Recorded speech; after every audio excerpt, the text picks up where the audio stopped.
கடுமையான குரலை வந்து காங்கிரஸ் கட்சி கொடுக்கல, எதிர்கட்சி கொடுக்கல.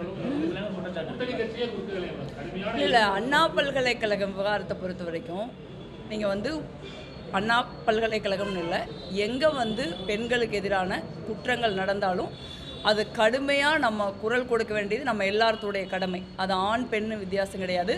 மணிப்பூரில் நடந்தாலும் சரி, தமிழ்நாட்டில் நடந்தாலும் சரி, உத்தரப்பிரதேசத்தில் நடந்தாலும் சரி, காஷ்மீரில் நடந்தாலும் சரி, பெண்களுக்கு எதிரான குற்றங்கள் அது வந்து ஒரு அதில் வந்து ஒரு ரேப்புன்னு மட்டும் இல்லை, பெண்களுக்கு எதிராக பாலியல் ரீதியாக இல்லை மனதளவிலான ஒடுக்குமுறைகளை செய்கிற எந்த குற்றமும் ஒரு கடுமையான அளவில் கண்டிக்கப்பட வேண்டியது. அதை நம்ம தொடர்ந்து செய்கிறோம். அண்ணா பல்கலைக்கழகத்தை பொறுத்த வரைக்கும் வந்து ஒரு அதிர்ச்சி என்னென்னா, ஒரு பல்கலைக்கழக வளாகத்திற்குள்ள அந்த மாதிரி ஒரு சம்பவம் வந்து நடந்திருக்குது அப்படிங்கிறது ஒன்று. ரெண்டாவது வந்து அந்த குற்றவாளிக்கு வந்து ஏற்கனவே குற்ற பின்னணி இருக்குது.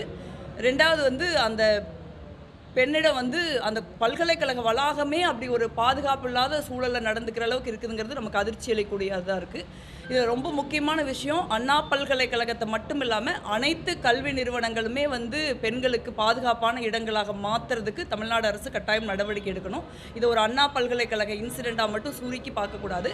அதில் ஒரு விஷயம் என்னென்னா, நீங்கள் வந்து இப்போ நான் சொன்னேன், காஷ்மீர், யூபி, மணிப்பூர் இங்கே எல்லாமே வந்து பெண்களுக்கு எதிரான கொடுமையான குற்றங்கள், நெஞ்சை உழுக்கக்கூடிய குற்றங்கள் நடந்தப்ப தொடர்ந்து பாஜக அரசு, ஒன்றிய அரசு, மோடி அரசு குற்றவாளிகளை பாதுகாக்கிற ஒரு அவமானகரமான செயலை செஞ்சு பெண்களை ஒரு பேரதிர்ச்சிக்குள்ளாக்குனாங்க.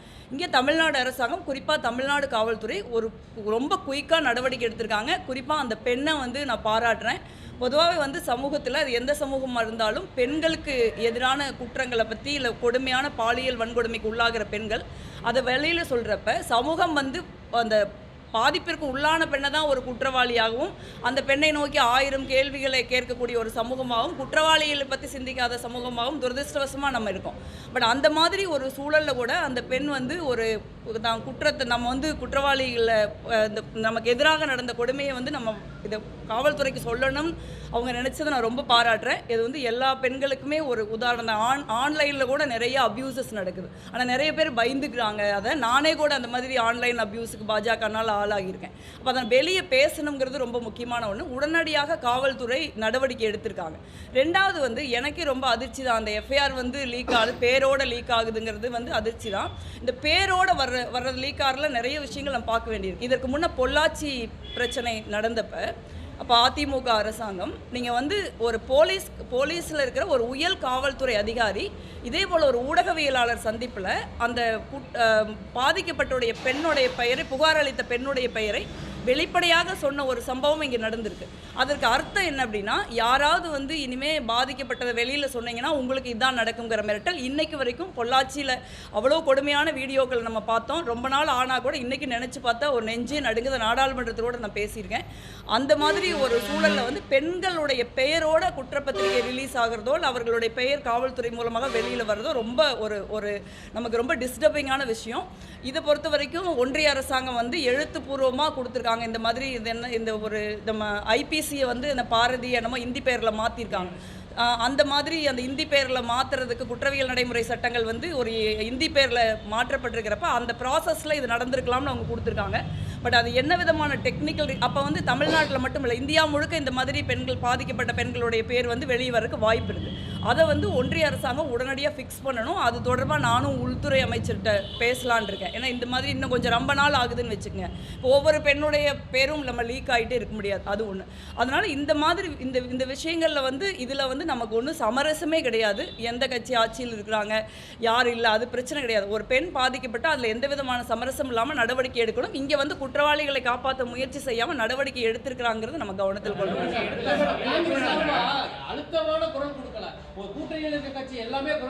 ஏங்க, நான் காங்கிரஸ் எம்பி தானேங்க. இல்லை, மாநில தலைவர்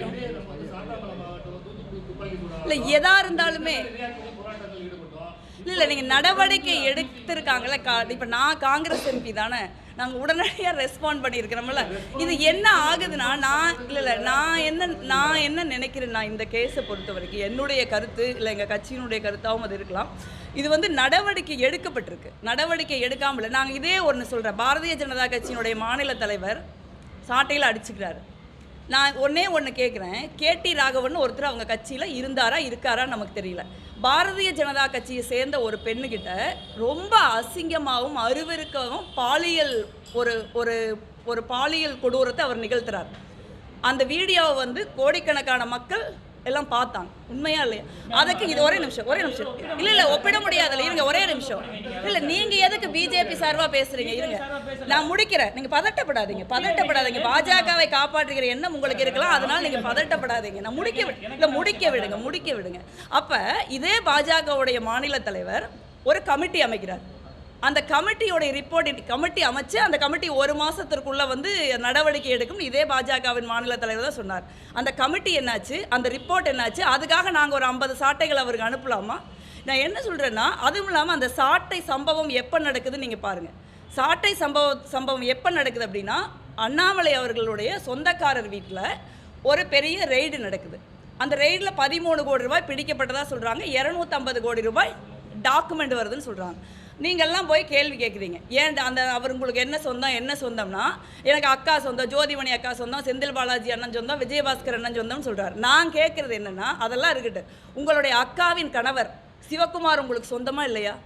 அந்த அக்காவின் கணவர் சிவக்குமார் ஒரு செங்கல் சூளை நடத்துகிறார்.